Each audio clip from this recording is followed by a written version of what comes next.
ఈ బాదామి కట్లెట్ చేయడం కోసం ఫస్ట్ బంగాళదుంపని చక్కగా ఉడికిచ్చి దాన్ని చిదిమేసుకోండి, లేకపోతే ఇలా ఫైన్గా గ్రేట్ చేసుకోండి.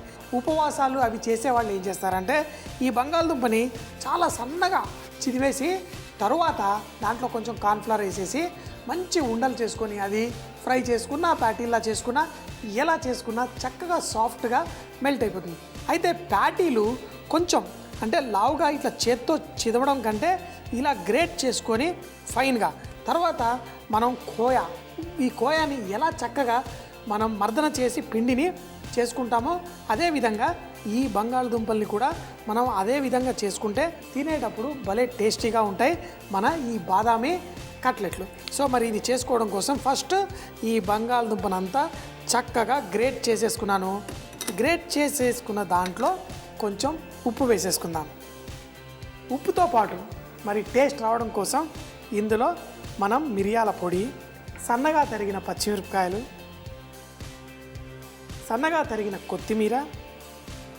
అయితే ఇవన్నీ వేసాం సరే, ఈ వేసిన దానికి అంటే ఉప్పు చిదివేసిన తర్వాత దాంట్లో మనం ఉప్పు వేసుకున్న తర్వాత చక్కగా అది కలవదు, ఎక్కడైతే ఉప్పు పడిందో అక్కడే ఉంటుంది. అలా కాకుండా దీన్ని మంచిగా కలవడానికి బంగాళదుంప మిశ్రమాన్ని చక్కగా ఇలా మనం ఒక్కసారి ఇలా స్ప్రెడ్ చేసుకొని దీంతోపాటు కొంచెం కార్న్ఫ్లవర్ లేకపోతే మైదా పిండి వేసుకున్నా పర్లేదు. ఇలా వేసేసి తర్వాత దీన్ని చక్కగా మనం సాఫ్ట్గా ఇలా చేసుకుందాం.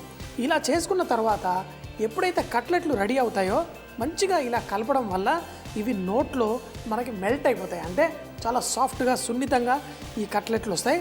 దీన్ని కొంచెం కోయాలాగా దీన్ని ఇలా చక్కగా కలిపేసుకొని ఉండల్లా చేసుకుందాం.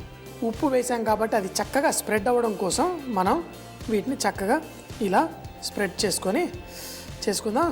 ఇప్పుడు ఈ చేసుకున్న మిశ్రమాన్ని మనం బాదాం పప్పు వీటిని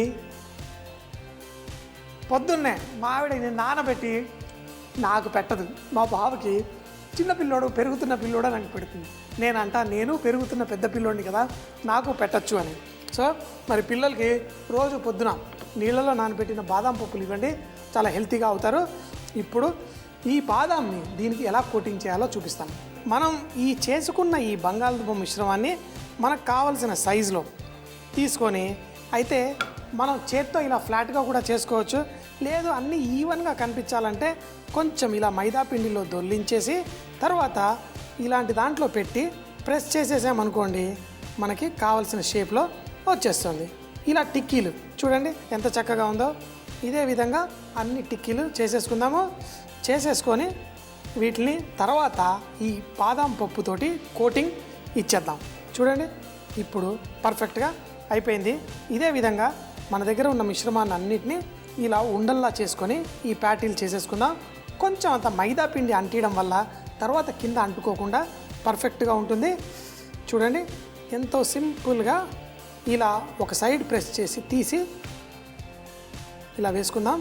అయితే మీకు నచ్చినంత షేప్లో ఇలా బిల్లల్లా చేసుకొని మనం వాడేసుకుందాం.